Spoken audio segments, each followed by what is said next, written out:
Kajian Kitab.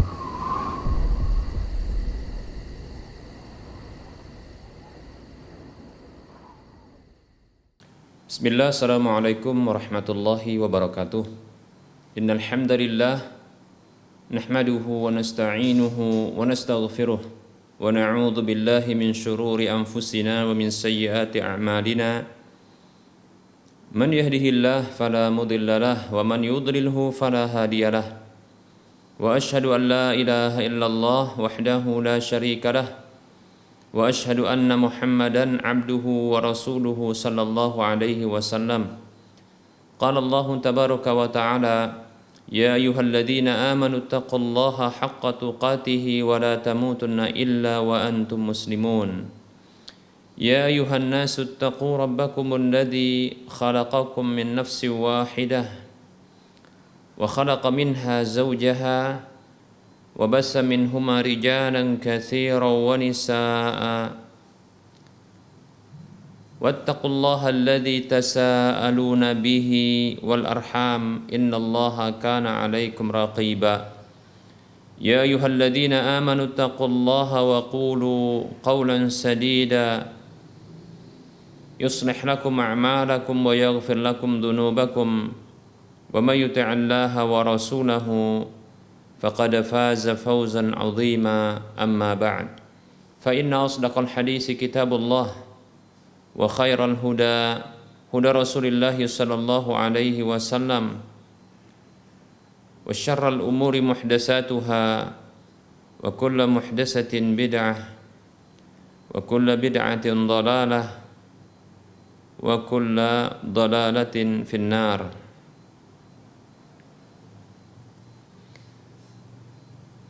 Alhamdulillah, segala puji hanya untuk Allah, Zat yang telah memberikan berbagai kenikmatan kepada kita. Selawat serta salam tak lupa kita ucapkan untuk Nabi-Nya Muhammad sallallahu alaihi wasallam. Para pemirsa Rosyad TV dan para pendengar radio dan mengaji di mana saja Anda berada, rahimani wa rahimakumullah. Kembali kita akan lanjutkan pembahasan kitab Minhajul Muslim dalam bab akidah, dan kita membahas tentang keimanan yang keenam, yaitu keimanan kepada takdir Allah Subhanahu wa taala, baik maupun buruknya. Beriman kepada qada dan qadar Allah Subhanahu wa taala. Sebagaimana yang telah kita sampaikan pada pertemuan yang lalu, bahwa seorang mukmin mengimani qada dan qadar Allah Subhanahu wa taala, takdir Allah Subhanahu wa taala yang telah Allah tetapkan untuk para hambanya, untuk makhluk-makhluknya. Mengimani tentang hikmah dan kehendak Allah Subhanahu wa taala, bahwasanya tidak ada segala sesuatu yang terjadi di alam semesta ini sampai pun perbuatan-perbuatan para hamba, melainkan itu berdasarkan takdir Allah Subhanahu wa taala, berdasarkan ilmu Allah Subhanahu wa taala, berdasarkan pencatatan Allah Subhanahu wa taala, dan berdasarkan kehendak Allah Subhanahu wa taala. Seorang mukmin meyakini bahwa Allah Subhanahu wa taala Maha Hadir di dalam ketetapan-ketetapannya dan Maha bijaksana di dalam pengaturannya. Seorang mukmin meyakini bahwasanya hikmah Allah Subhanahu wa taala itu mengikuti kehendak Allah Subhanahu wa taala, bahwasanya di setiap kehendak Allah itu ada hikmah yang terkandung di dalamnya, baik itu kita mengetahuinya maupun kita tidak mengetahuinya. Apa saja yang Allah kehendaki maka pasti terjadi, apa saja yang tidak dikehendaki oleh Allah maka tak akan terjadi. Tidak ada kuasa dan daya bagi para hamba kecuali itu berdasarkan kehendak dan kekuasaan Allah Subhanahu wa taala, kekuatan Allah Subhanahu wa taala. Berikut ini kita akan sebutkan dalil-dalil tentang hal tersebut. Allah Subhanahu wa taala berfirman di dalam surah Al-Qamar ayat 49, Allah mengatakan, a'udzu billahi minasyaitonir rajim. Inna kulla syai'in khalaqnahu biqadar. Sesungguhnya kami telah menciptakan segala sesuatu itu dengan takdirnya. Dan Allah Subhanahu wa taala berfirman dalam surah Al-Hijr ayat 21, Allah mengatakan a'udzu billahi minasyaitonir rajim. Wa im min syai'in illa 'indana khazainuhu wa ma nunazziluhu illa biqadarin ma'lum. Dan tidaklah ada sesuatu pun kecuali di sisi Allah ada pemendaharaannya. Dan tidaklah kami menurunkannya kecuali berdasarkan takdir yang telah diketahui. Allah Subhanahu wa taala juga berfirman dalam surah Al-Hadid ayat 22. Allah mengatakan a'udzu billahi minasyaitonir rajim. Ma asaba min musibatin fil ardi wala fi anfusikum illa fi kitabim min qabli an nabra'aha. Inna dzalika 'ala Allahi yasir.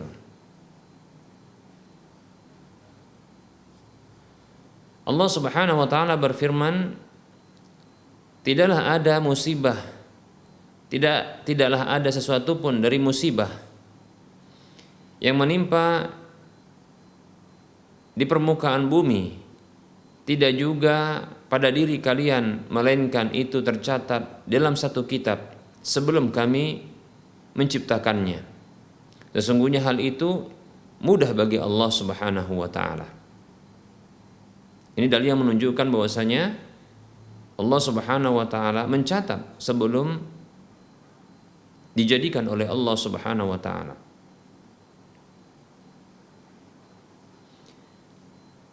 Kemudian Allah berfirman dalam surah At-Taghabun ayat 11, Allah mengatakan a'udzu billahi minasyaitonir rajim, ma asaba min musibatin illa biidznillah. Tidaklah ada satu musibah yang menimpa kecuali dengan izin Allah Subhanahu wa taala. Berdasarkan kehendak Allah Subhanahu wa taala, dan tentunya itu diketahui oleh Allah Subhanahu wa taala. Kemudian Allah Subhanahu wa taala berfirman di dalam surah Al-Isra ayat 13, Allah mengatakan a'udzu billahi minasyaitonir rajim wa kullu insanin alzamnahu ta'irahu fi 'unuqih. Dan setiap manusia kami kalungkan catatan amalnya di lehernya. Ini menunjukkan bahwasanya Allah mencatatkan apa yang akan dibuat oleh manusia tersebut. Kemudian Allah Subhanahu wa taala berfirman di penggalan ayat berikutnya, wa nukhriju lahu yaumal qiyamati kitaban yalqahu mansyura. Dan pada hari kiamat kelak kami keluarkan untuk dia sebuah catatan, ya, dalam kondisi dia terbuka. Kemudian Allah Subhanahu wa taala berfirman dalam surah At-Taubah ayat 51, Allah mengatakan a'udzu billahi minasyaitonir rajim. Qul la yusibana illa ma kataballahu lana huwa maulana wa 'ala Allahi falyatawakkalul mu'minun.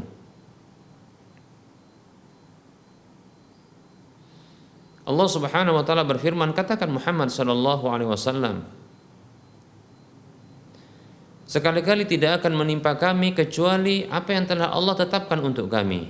Dialah pelindung kami, dan kepada Allah lah orang-orang beriman hendaknya bertawakal.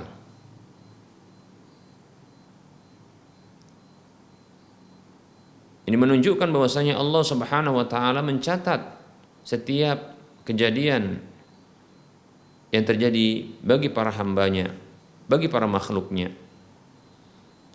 Dan Allah Subhanahu wa taala berfirman di dalam surah Al-An'am ayat 59, Allah mengatakan a'udzu billahi minasyaitonir rajim. Wa 'indahu mafatihul ghaibi la ya'lamuha illa huwa wa ya'lamu ma fil barri wal bahri wa ma tasqutu min waraqatin illa ya'lamuha wa la habatin fi dhulumatil ardi wa la ratbin wa la yabisin illa fi kitabim mubin. Allah berfirman yang artinya, dan di sisi Allah Subhanahu wa taala kunci-kunci kegaiban itu tak ada yang mengetahuinya kecuali Dia. Ini menunjukkan bahwasanya perkara yang gaib itu hak prerogatif Allah Subhanahu wa taala. Tak ada satupun dari makhluknya yang mengetahui perkara yang gaib itu kecuali Allah Subhanahu wa taala semata. Wa ya'lamu ma fil barri wal bahri, dan dia Allah mengetahui apa yang ada di daratan dan di lautan.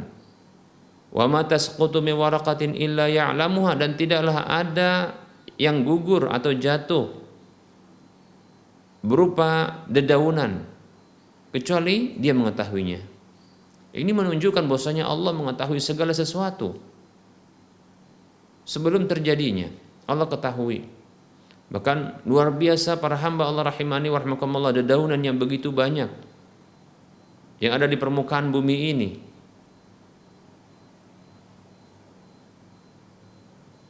Satu dedaunan pun yang jatuh, gugur dari pohonnya, dari dahannya, maka Allah Subhanahu wa taala mengetahuinya. Insyaallah. Apa yang ada di daratan, di lautan? Di daratan luar biasa. Sampai pun yang berada dalam tanah, bumi, Allah mengetahuinya. Dan di lautan, ikan-ikan, bahkan plankton-plankton, ya, hewan-hewan renik yang kecil, Allah Subhanahu wa taala mengetahuinya. Allah tahu. Allah mengetahui hal tersebut.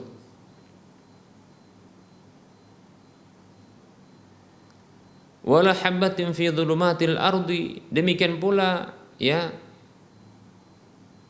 tidaklah ada satu biji yang ada di kegelapan bumi, ya, disebutkan di sini ada bentuk jamak plural untuk kegelapan yang ada pada bumi. Bila kita lihat bumi ini ada kegelapannya. Yang pertama adalah kegelapan tanpa cahaya ketika malam hari tiba. Ini merupakan kegelapan. Begitu juga kegelapan yang ada di dalam tanah, itu juga kegelapan. Begitu juga demikian pula kegelapan yang ada di dalam air. Semuanya kegelapan. Baik para hamba Allah rahimani wa rahimakumullah. Tidaklah ada satu biji pun dalam kegelapan bumi ini.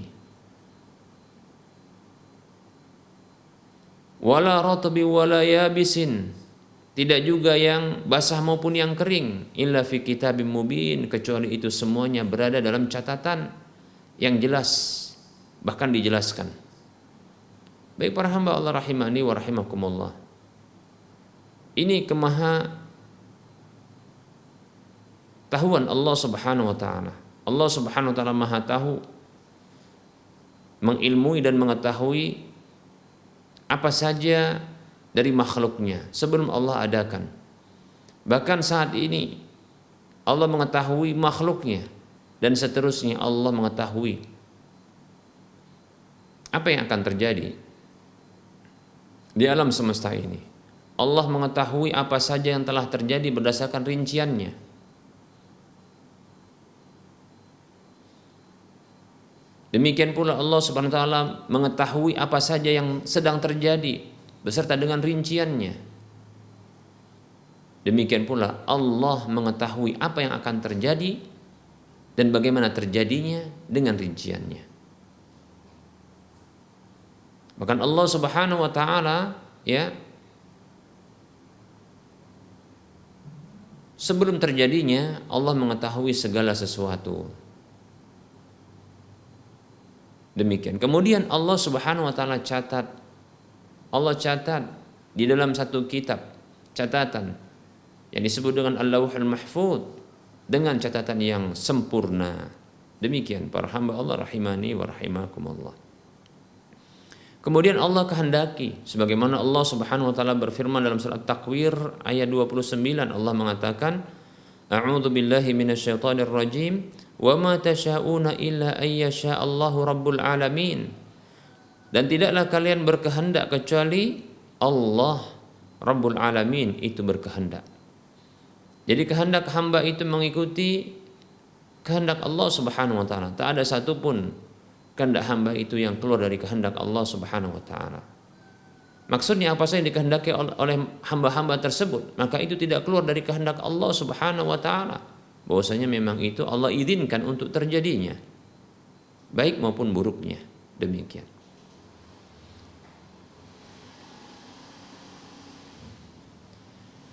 Kemudian Allah berfirman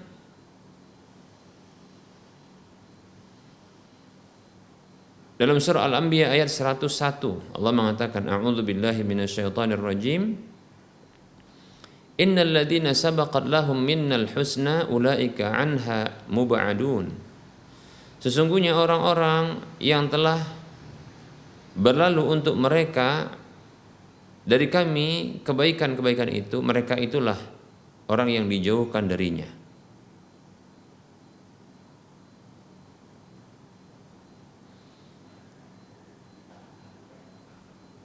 Baik para hamba Allah rahimani wa rahimakumullah, ini dalil-dalil yang menunjukkan bahwa Allah Subhanahu wa taala menetapkan takdir bagi para makhluknya, segala sesuatu yang ada di alam semesta, dengan urutan yang telah kita sebutkan pada pertemuan yang lalu, yaitu 4 rukunnya.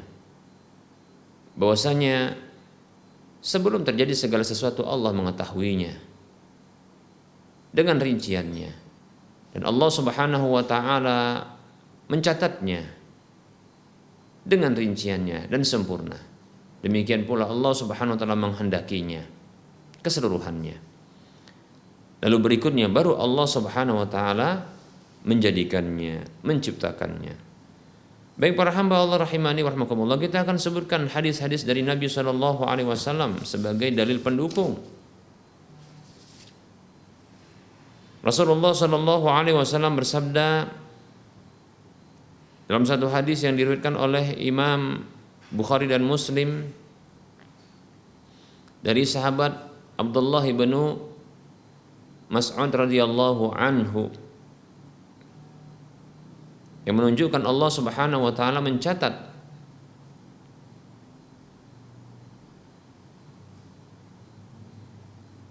takdir para hamba. Allah berfirman, Rasulullah bersabda, dan ini adalah wahyu dari Allah Subhanahu wa taala. Inna ahadakum yujma'u khalquhu fi batni ummihi arba'ina yawman nutfatan. Sesungguhnya salah seorang di antara kalian, maksudnya semua kalian, dikumpulkan penciptaannya di dalam perut ibunya selama 40 hari sebagai nutfah, gabungan antara sperma laki-laki dengan sel telur wanita. Summa yakunu 'alaqatan misla dzalik, kemudian berubah menjadi 'alaqah, yaitu segumpal darah. Semisal itu juga waktunya, yaitu 40 hari berikutnya. Summa yakunu mudghatan misla dzalika, kemudian berubah menjadi mudghah, yaitu segumpal daging. Semisal itu juga waktunya, yaitu 40 hari yang ketiga.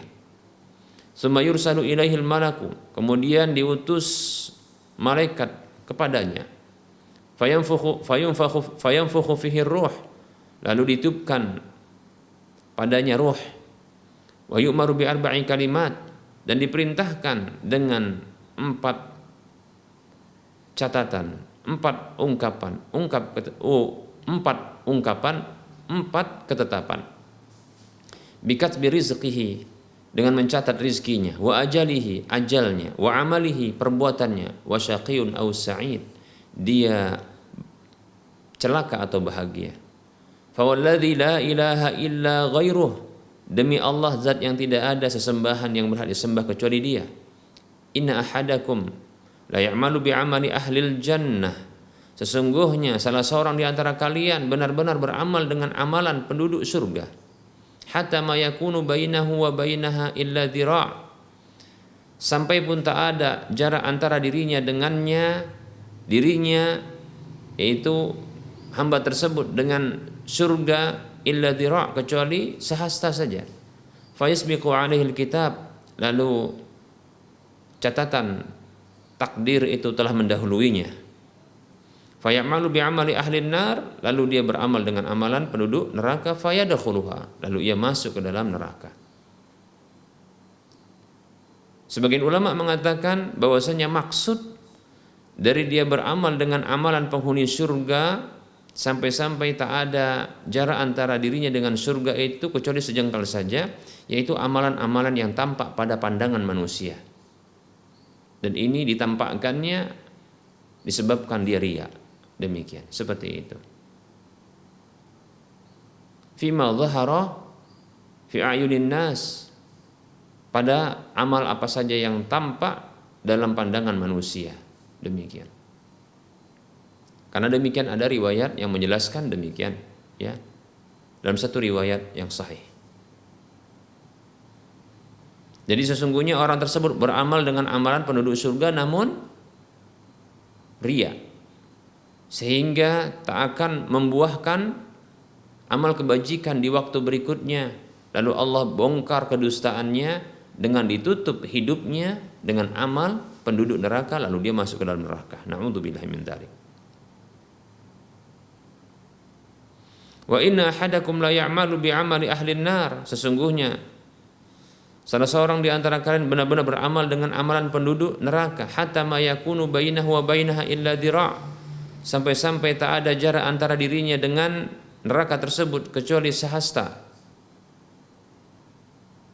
Fayasbiqu alaihi kitab, lalu catatan takdirnya itu mendahuluinya. Fayamalu bi'amali ahlil jannah, lalu dia beramal dengan amalan penduduk surga. Fayadkhuluha, lalu dia masuk ke dalam surga.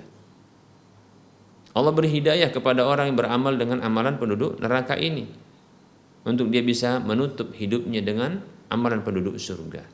Demikian. Lalu dengan itu Allah Subhanahu wa taala memasukkan ia ke dalam surga. Baik para hamba Allah rahimani wa rahimakumullah. Hadis ini hadis riwayat Muslim.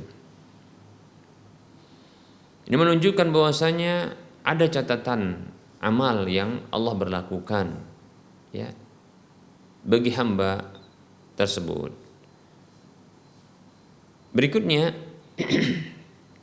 sabda Nabi SAW kepada Abdullah bin Abbas radhiyallahu anhuma, ya ghulam, inni u'allimuka kalimat, wahai ananda, wahai pemuda, inni u'allimuka kalimat, sesungguhnya aku akan ajarkan kepadamu beberapa kalimat.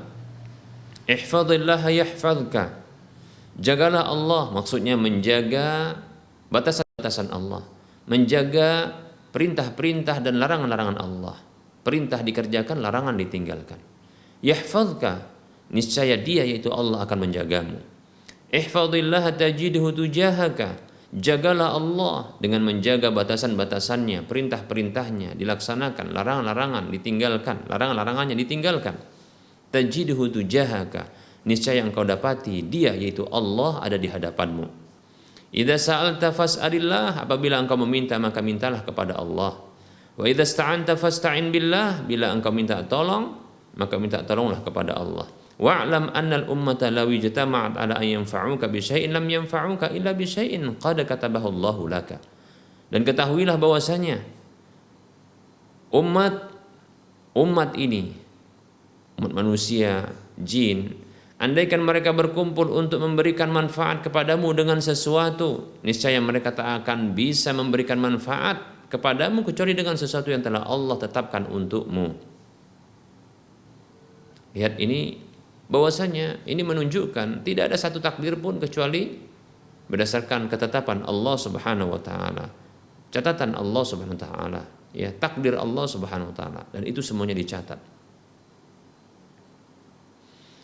Wa in ijtama'u ala ayyadurruka bi syai'in lam yadurruka illa bi syai'in qad katabahu Allahu 'alaika. Dan apabila mereka berkumpul untuk memberikan mudarat kepadamu dengan sesuatu, maka mereka tak akan bisa memberikan mudarat kepadamu kecuali dengan sesuatu yang telah Allah catatkan untukmu. Ya, Allah catat segala sesuatu, termasuk kemudaratan dan kemanfaatan. Oleh karena jangan takut. Ya. Namun ya, buat perhitungan, ya. Rufi'atil aqlam wa jaffatis suhufu, pena-pena pencatat amal itu telah diangkat dan lembaran-lembaran catatan amal itu telah kering. Demikian hadis riwayat Tirmidzi dan disahihkan oleh Imam Tirmidzi. Dan dalam hadis yang lain, dan ini sudah pernah kita sebutkan pada pertemuan yang lalu, Rasulullah sallallahu alaihi wasallam bersabda, "Inna awwala ma khalaqallahu ta'ala al-qalam." Sesungguhnya makhluk pertama yang Allah ciptakan adalah al-qalam, yaitu pena. yang hakikat dari bentuk aslinya kita tidak pernah ditampakkan oleh Allah, maka kita wajib mengimaninya. Faqala lahu, lalu Allah berfirman kepadanya, uktub, catat. Faqala, maka pena menjawab, Rabbi wa madza aktub, wahai Rabbku, apa yang aku harus catat? Qala uktub maqadira kulli syai'in hatta taqumas sa'ah. Kata Allah Subhanahu wa taala, catatlah takdir-takdir segala sesuatu sampai terjadinya kiamat. Hadis riwayat Ahmad dan Abu Daud.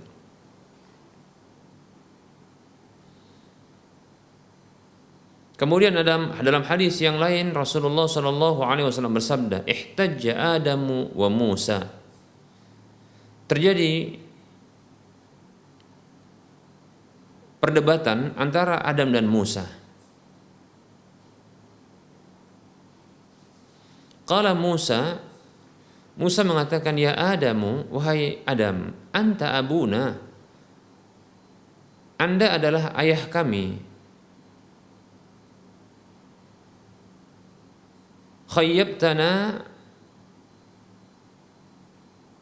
wa akhrajtana minal jannati. Anda telah merugikan kami dan telah mengeluarkan kami dari surga. Faqala Adam, maka Adam mengatakan, anta Musa istafakallahu bikalamihi. Kamu Musa yang telah Allah Subhanahu wa taala pilih engkau dengan firman-Nya. Wa khattalaka at-taurata biyadihi, dan Allah telah mencatat, menulis Taurat itu untukmu dengan tangannya. Talumuni ala amrin qaddarahu Allahu alayya qabla an yakhluqani bi 40 aman. Apakah engkau akan mencelaku untuk sebuah perkara yang telah Allah takdirkan untukku sebelum Dia menciptakanku, ya, 40 tahun?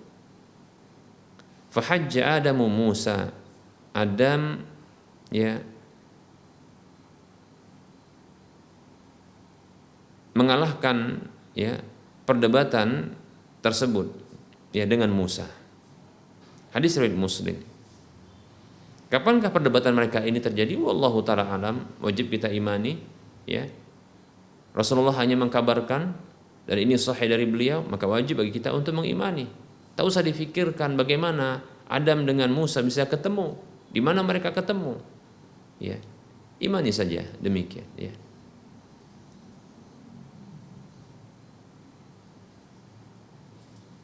Kemudian Rasulullah Shallallahu Alaihi Wasallam bersabda ketika beliau ditanya tentang iman, dan ini pernah kita sampaikan, ya.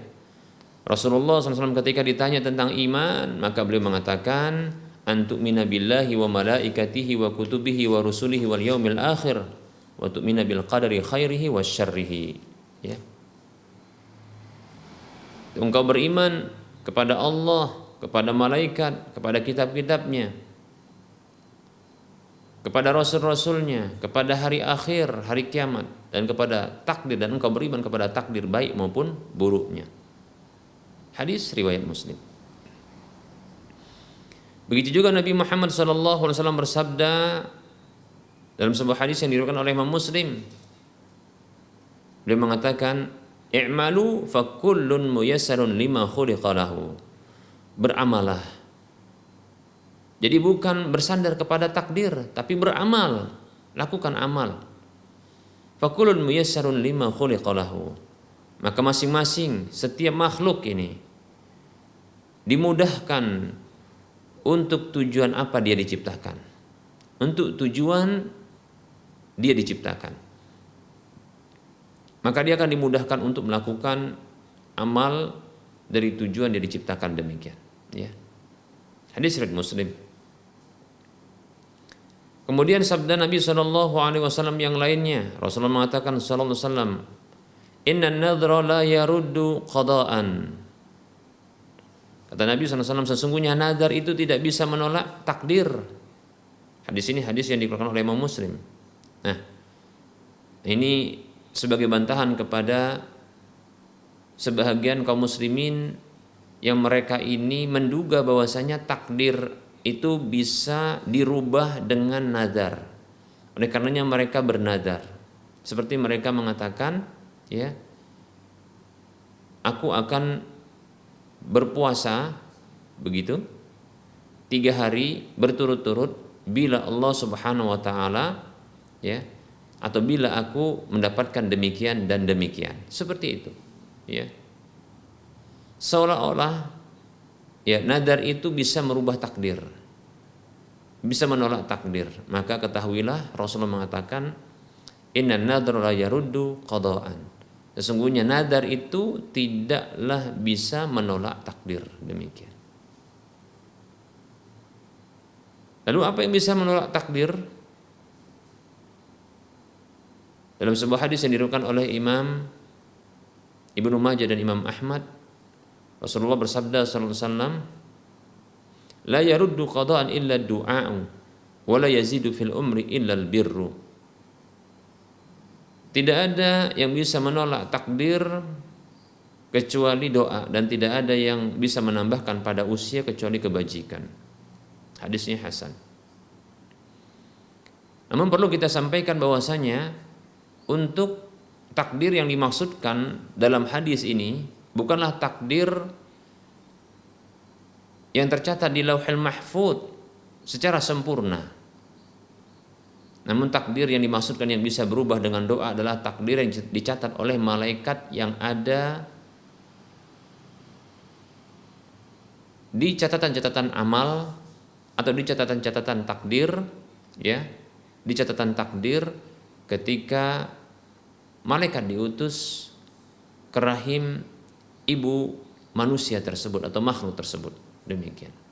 Yang hadisnya tadi sudah kita sebutkan, hadis yang diriwayatkan oleh Imam Bukhari Muslim dari sahabat Abdullah ibnu Mas'ud radhiyallahu anhu. Demikian, ya. Takdir seperti ini yang bisa berubah, ya. Namun perubahan beserta dengan sebab perubahannya, apakah doa sebabnya, apakah sebabnya adalah silaturahim ataukah kebajikan-kebajikan yang lain, nah itu sempurna Allah catatkan di Lauhul Mahfuz seperti itu, ya.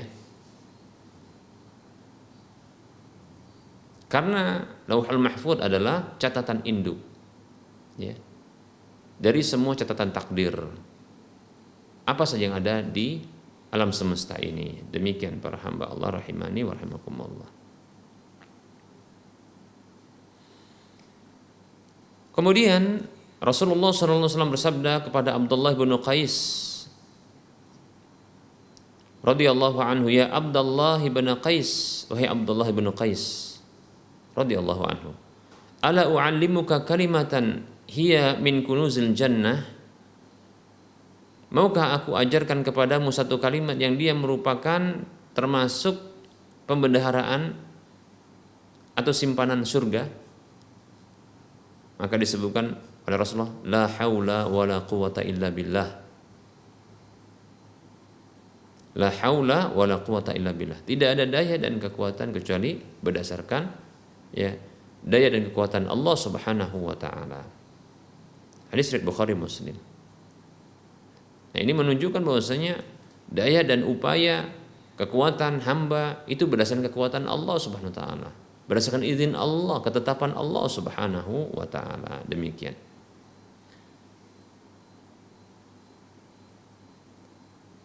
Demikian pula Rasulullah SAW bersabda kepada orang yang mengatakan Masya Allah wa syi'ta, ini berdasarkan ketetapan atau kehendak Allah dan kehendakmu. Maka Rasulullah mengatakan qul Masya Allah wahdah, ya, katakan, ya, ini adalah sesuatu yang telah dikehendaki Allah semata. Jadi ini hanya ketetapan Allah, kehendak Allah Subhanahu wa taala. Demikian. Hadis riwayat Ahmad dan Ibnu Majah. Baik para hamba Allah rahimani wa rahimakumullah. Nah, ini dalil-dalil, ya, syar'i, baik itu dari Al-Quran maupun hadis Nabi SAW yang menetapkan adanya takdir Allah Subhanahu wa taala, baik maupun buruknya. Maka wajib bagi kita untuk mengimaninya, bahwasanya segala sesuatu itu, ya, sebelum terjadinya Allah mengetahuinya, sebelum terjadinya Allah mencatatnya, sebelum terjadinya, Allah menghendakinya. Maka untuk terjadi Allah kehendaki. Demikian. Baru kemudian Allah jadikan. Maka tidak ada sesuatu pun yang keluar dari pengetahuan Allah, tak ada sesuatu pun yang keluar dari catatan Allah, dan tak ada sesuatu pun keluar dari kehendak Allah. Semuanya diciptakan berdasarkan pengetahuan Allah, berdasarkan catatan Allah, dan berdasarkan kehendak Allah Subhanahu wa ta'ala. Barangkali ini saja materi yang bisa kita sampaikan, semoga bermanfaat. Dan kita lanjutkan dengan sesi soal jawab. Bagi para pemirsa dan para pendengar sekalian yang ingin berinteraktif, ya silahkan untuk menghubungi nomor layanan kami 0822 8888 6630. Silakan yang ingin bertanya lewat chattingan WhatsApp, maka silahkan kirimkan ke nomor layanan kami 0852 61 6190 4177 0852 6190 4177. Demikian. Baik, kita akan masuki sesi soal jawab dengan melihat ya pertanyaan yang telah masuk.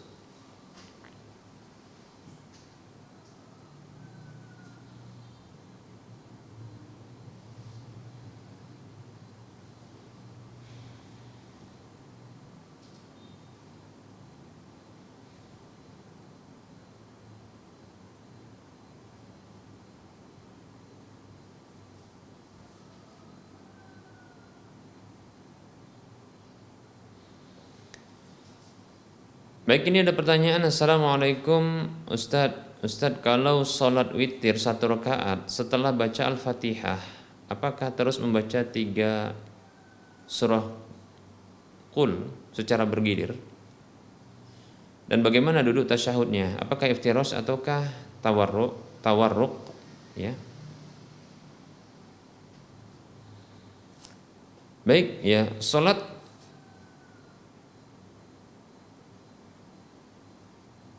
witir 1 rakaat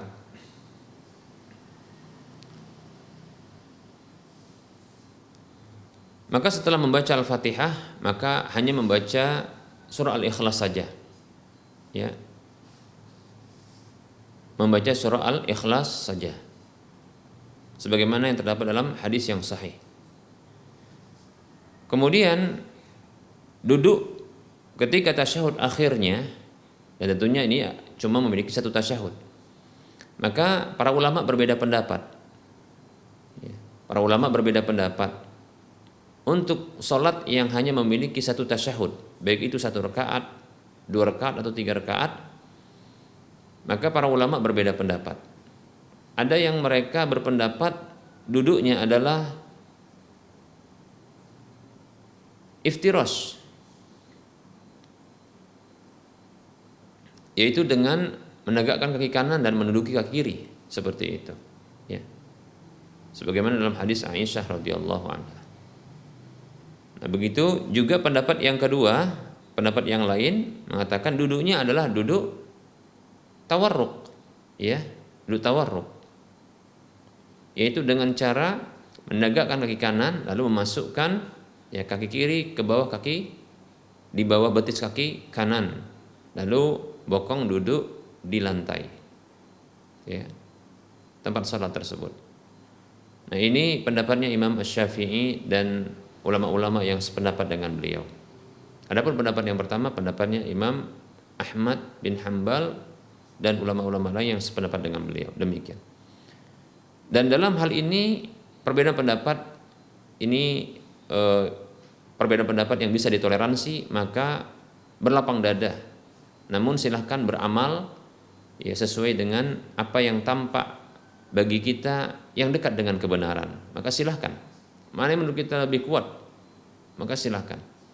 Adapun saudara kita yang berbeda pendapat dengan kita dalam masalah ini atau masalah yang semisal, ya, maka berlapang dada dan bertoleransi. Tidak perlu menyalahkan mereka, ya. Karena masing-masing memiliki dalil ya yang menguatkan pendapatnya. Demikian wallahu taala alam. Lebih-lebih ada ulama ahlus sunnah yang berpendapat dengan pendapat ini.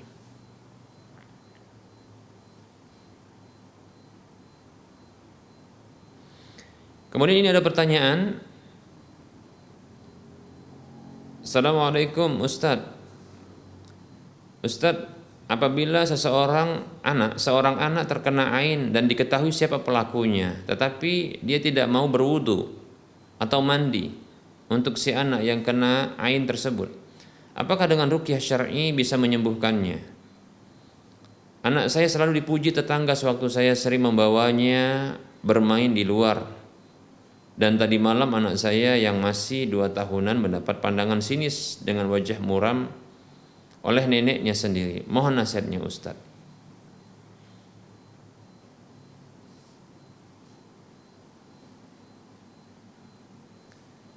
Waalaikumsalam warahmatullahi wabarakatuh. Seseorang yang kena ain ya dari orang lain dan diketahui siapa pelakunya, maka memang diantara solusi syar'i yang pernah diajarkan Nabi SAW dalam hadis yang sahih adalah dengan berwudu, mengambil air sisa wudunya, demikian. Ya. Seperti itu. Lalu nanti meratakan air tersebut, sisa tersebut ke pasien yang terkena ain atau orang yang terkena ain tersebut. Ya. Nah ini salah satu solusi ya yang cepat insyaallah taala.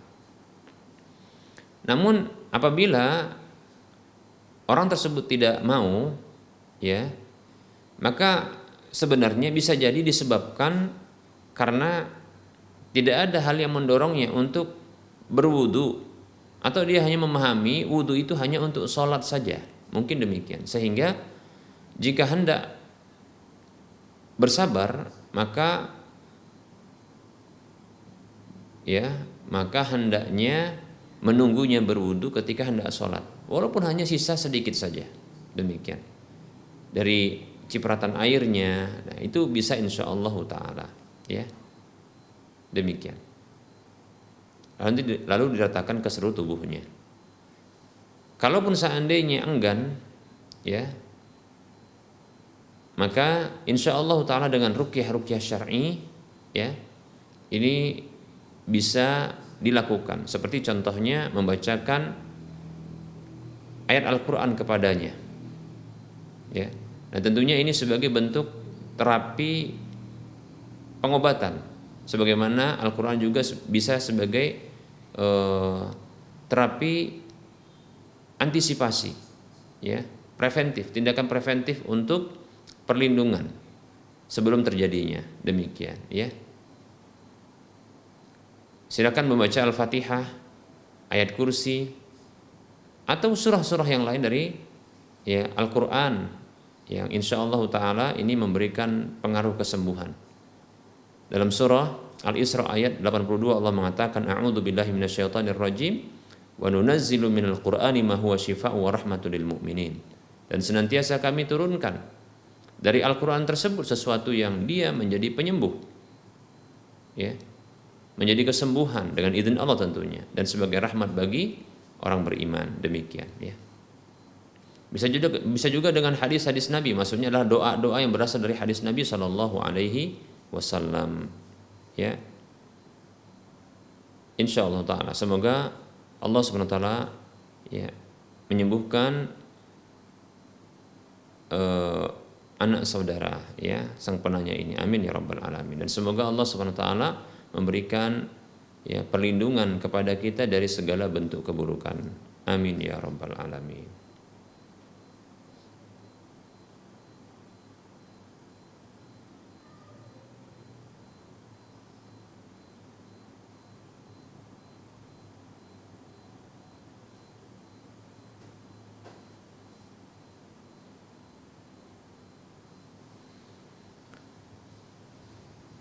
Pertanyaan, maaf Ustaz, di luar tema, apakah keberadaan Zionis Yahudi di tanah Palestina merupakan ketentuan takdir dari Allah Subhanahu wa taala? sebagai rangkaian menuju hari kiamat. Maksudnya mereka tetap akan ada di sana, syukron. Bismillah. Ya kita katakan tidak ada sesuatu pun yang terjadi kecuali itu berdasarkan takdir Allah Subhanahu wa taala. Dan keberadaan orang-orang Zionis Yahudi, musuh dari umat Islam ini yang ada di Palestina, ini tentunya takdir Allah Subhanahu wa taala. Ya. Apakah ini merupakan rangkaian menuju hari kiamat? Iya, tentu kita katakan, ya. Tapi apakah mereka akan terus di sana? Jawabannya tentu tidak. Karena sebagaimana yang dikabarkan oleh Nabi SAW, ya ketika kemunculan Dajjal kelak, ya mereka akan berada di barisan Dajjal, yaitu Yahudi tersebut, ya. Nah, kemudian kaum muslimin berada di barisan Al-Mahdi, sampai nanti turunnya Nabi Isa alaihissalam untuk membunuh Dajjal, kemudian ya menghancur leburkan Yahudi, ya, dan umat Islam akan menang gemilang, ya, orang-orang beriman menang gemilang di atas orang-orang Yahudi, demikian, ya. Wallahu ta'ala alam. Jadi nggak selamanya mereka di sana, ya, tidak selamanya. Wallahu ta'ala a'lam.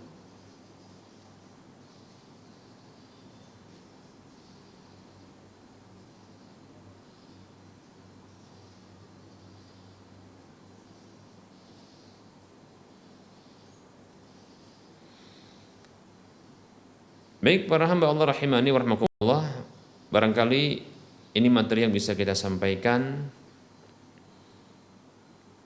pada pertemuan kali ini, ya, beserta dengan menjawab pertanyaan yang singkat. Tentunya dalam penyampaian ini banyak kesalahan, kekurangan dan keliruan. Kepada Allah saya mohon ampun, dan kepada para pemirsa dan para pendengar sekalian saya mohon maaf. Kebenaran itu datang dari Allah, maka ambil. Kekurangan, kesalahan dan keliruan itu datang dari saya pribadi, maka tinggalkan dan buang. Sebelum kita menutup pertemuan kita kali ini, seperti biasa kita akan memberikan motivasi kepada saudara seiman. Mari kita berdonasi, ya, menyisihkan sebagian harta kita yang kita kelak akan berbahagia dengan balasan dari kebajikan kita tersebut, yaitu infak dan sedekah yang terus pahalanya mengalir kepada kita, baik itu ketika kita masih hidup ataupun setelah wafat kita. Donasi tersebut untuk pembebasan lahan yang nantinya akan dibangun Masjid Al-Muwahhidin di atasnya, yang nantinya akan ditegakkan sholat 5 waktu, sholat-sholat sunat, ya, ibadah-ibadah yang lainnya, sampai pun nanti, ya, kajian-kajian ilmiah, sampai juga kegiatan sosial dan dakwah. Maka mari, ya, kita salurkan sebahagian harta kita ke Bank Syariah Mandiri atau Bank Syariah Indonesia di nomor 7127485555 atas nama Yayasan Lajnah Dakwah Medan, kode bank 451. Saya ulangi, mari kita, ya, salurkan sebagian harta kita sebagai sedekah yang terus akan mengalir, ya, pahalanya kepada kita kelak, ke Bank Syariah Mandiri atau Bank Syariah Indonesia di nomor 7127485555 atas nama Yayasan Lajnah Dakwah Medan, kode bank 451. Semoga kita semua termotivasi dan semoga bermanfaat. Mohon maaf atas segala kekurangan kesalahan. Wassallallahu ala Muhammad wa ala alihi wa ashabihi ajma'in. Subhanakallahumma wa bihamdika asyhadu an la ilaha illa anta astaghfiruka wa atubu ilaika. Walhamdulillahi rabbil alamin. Wassalamualaikum warahmatullahi wabarakatuh.